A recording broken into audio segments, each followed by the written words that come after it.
एक औरत वो कितनी बड़ी भाग्यशाली रही होगी। मैं व्यासपीठ से कह रहा हूं, हे मेरे बिहार जी, तुम जानो कितनी बड़ी भाग्यशाली रही होगी। उस दिन शरीर बिहार जी में ही था, भीड़ थी, ज्यादा भीड़ भी नहीं थी, नॉर्मल। जो बिहारी जी का जगमोहन है ना, जगमोहन अंदर गर्भगृह, और गर्भगृह के बाहर जहां ठाकुर जी जब बाहर आ जाते हैं उस परिसर को जगमोहन बोलते हैं। तो बिहारी जी जब गर्भगृह में होते हैं तो जगमोहन तक लोग चले जाते हैं, जो साइडों से रेलिंग पर लटक लटक करके बिहारी जी का दर्शन करते हैं। ऐसे समझ गए ना सब लोग। वहां जगमोहन पर वो बूढ़ी मैया, मेरे ख्याल उम्र होगी 60 वर्ष की, 58-60 वर्ष की आयु, और वो ऐसे दर्शन कर रही बिहारी जी का। और दर्शन करते करते गोसाई जी लाए और ला करके अपने हाथों से बिहारी जी के अंग की उतरी हुई माला उनके गले में डाल दी। और माला जैसे ही मिली, इतनी प्रसन्न, उसकी वीडियो रिकॉर्डिंग भी वायरल हुई थी, बहुत वायरल हुई थी उसकी। माला डाली और माला लेकर के उनकी बहुएं साथ में थी, बच्चे भी थे। और जैसे ही उन्होंने देखा कि माता जी दर्शन हो गए, कि बड़े बड़े चोखे दर्शन हुए हैं, बड़े बढ़िया दर्शन हुए हैं, लेकिन बेटा मुझे थोड़ी घबराहट हो रही है, बैठ लेने दे। तो जगमोहन पर जो बिहारी जी के नीचे जो पाषाण लगा हुआ है, पत्थर, वहीं पर वो पीठ टेक करके दीवार से बैठ गई।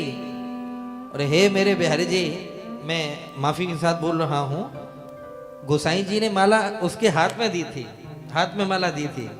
और जब वो बैठी, घबराहट होने लगी, तो स्पष्ट वीडियो में दिखता है वो माला लेकर के उसने अपने गले में डाल ली और 2 बार 3 बार सांस ली, हे बिहारी जी, हे बिहारी जी। और वहीं बैठे बैठे तीसरी सांस में तो प्राण निकल गए। क्या समझ रहे हो, बड़े बड़े महात्माओं को महाराज, जो लाखों वर्षों की समाधियां लगा करके घूमते बैठे होंगे, उनको भी जो नसीब नहीं हुआ, ऐ है। देखो बिहारी जी के परिसर में जगमोहन में प्राण यूं निकल गए। सुमन माल जिम कंठते गिरत न जाने नाग, नाग माने हाथी। हाथी के गले से जैसे फूलों की माला टूट करके कब नीचे गिर जाती है, हाथी को पता भी नहीं चलता, ऐसे ही ठाकुर की नजर जिनके ऊपर हो जाए उनके तो प्राण ऐसे निकल जाते हैं भैया, जैसे हाथी के गले से माला टूट करके गिर जाए, जैसे हाथी को पता नहीं लगता। हा, ऐसे हमारे ठाकुर हैं। यदि ये रीझ जाए, हा, क्या कहना, क्या ही कहना भैया, बस रीझ जाए एक बार। इसलिए गोस्वामी तुलसीदास जी कहते हैं, तुलसी मनुआ राम भज। बहुत प्यारी बात।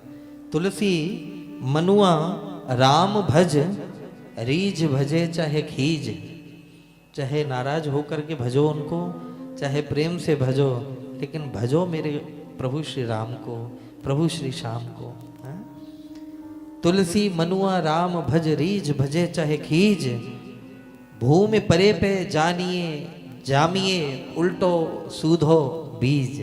है बीज कैसे भी धरती में गिर जाए वो अंकुरित तो होगा ही होगा।